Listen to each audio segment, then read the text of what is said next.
Seguro que han oído mil historias de casas encantadas, pero olvídense de castillos góticos y mansiones en ruinas. La historia que vamos a desgranar hoy es mucho más inquietante, porque no sucedió en un lugar de película.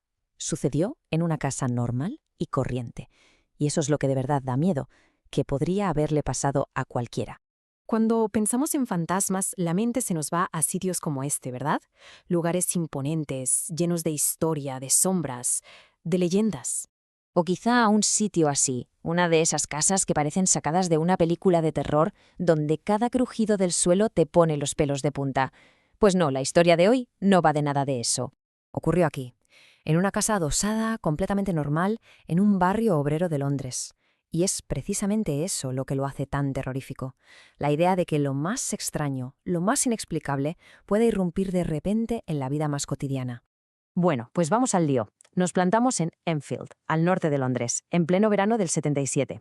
En esta casa vive Peggy Hodgson, una madre soltera con sus 4 hijos. Una familia normal, vamos, de lo más corriente. Hasta que una noche todo cambió para siempre.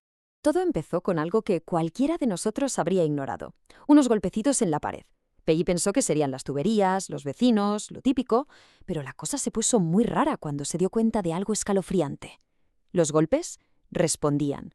Si ella daba 2 golpes, la pared le devolvía otros 2. Y al poco tiempo ya no eran solo ruidos. Una cómoda, un mueble pesado, empezó a deslizarse por el suelo por sí sola.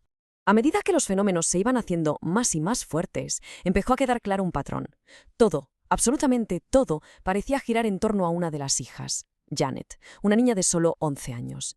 Ella, sin buscarlo ni quererlo, se convirtió en el epicentro de toda esta pesadilla. Janet empezó a contar cosas que hielan la sangre. Decía que sentía que alguien la estaba mirando constantemente desde una esquina de su cuarto. Que oía una voz de hombre, una voz profunda y rasposa, en la oscuridad. El punto de inflexión fue cuando su propio hermano la vio cómo la silla en la que estaba sentada se movía sin que nadie la tocase. Y aquí es donde la historia da un giro brutal. Peggy, desesperada, hizo lo que cualquiera haría. Llamó a la policía. Y la gente que fue a la casa, atención, fue testigo directa. Vio con sus propios ojos cómo una silla se movía sola. Y lo más importante, lo dejó por escrito en su informe oficial. De repente, esto ya no era la historia de una familia asustada, era un hecho constatado por la autoridad. Claro, con un informe policial sobre la mesa, el caso llamó la atención de los profesionales. Investigadores de la prestigiosa Sociedad para la Investigación Psíquica de Londres se presentaron en Enfield, dispuestos a documentar y, si era posible, entender qué diablos estaba pasando en esa casa.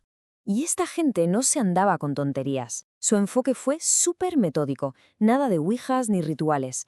Convirtieron la casa literalmente en un laboratorio paranormal. Pusieron micrófonos en todas las habitaciones, cámaras fotográficas con sensores y, lo más importante, se quedaron allí a dormir durante semanas, observando, grabando todo, a la espera de cazar la prueba definitiva. Y vaya si la encontraron. Entre cientos de horas de grabación de ruidos y golpes, de repente surgió la prueba más famosa y espeluznante de todo el caso. Una voz. Una voz que no era de nadie de la familia, ronca, de hombre mayor, que decía esto. «Me llamo Bill. Morí en esa silla». Se refería a un viejo sillón que había en la planta baja. Y aquí es donde la cosa se vuelve inexplicable. Aunque la voz parecía salir de la propia Janet, los investigadores grabaron algo alucinante. La voz de ese tal Bill se escuchaba perfectamente mientras la niña tenía la boca completamente cerrada. Incluso le hicieron la prueba de llenar la boca de agua y la voz seguía ahí. Físicamente no tenía ningún sentido. Como se pueden imaginar, la historia saltó a los periódicos y aquello se convirtió en un circo. La casa de Enfield era una noticia nacional. Y claro, con toda esa atención llegó también la duda, el escepticismo y la gran pregunta que todavía hoy divide a la gente. ¿Fue todo un montaje muy bien hecho o de verdad estaban ante un fenómeno paranormal?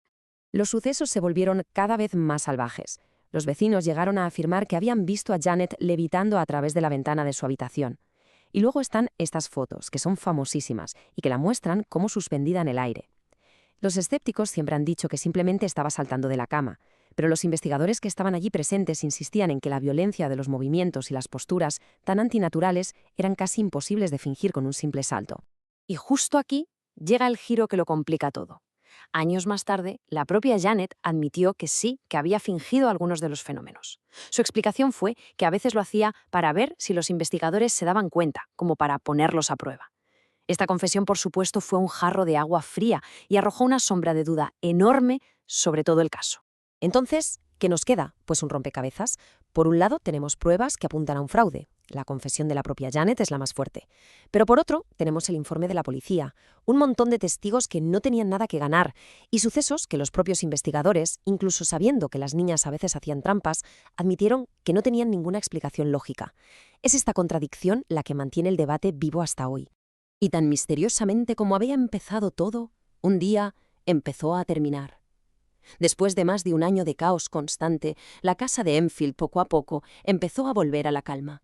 Y ojo, que no estamos hablando de un par de semanas de sustos. Fue un asedio en toda regla que se alargó durante más de un año.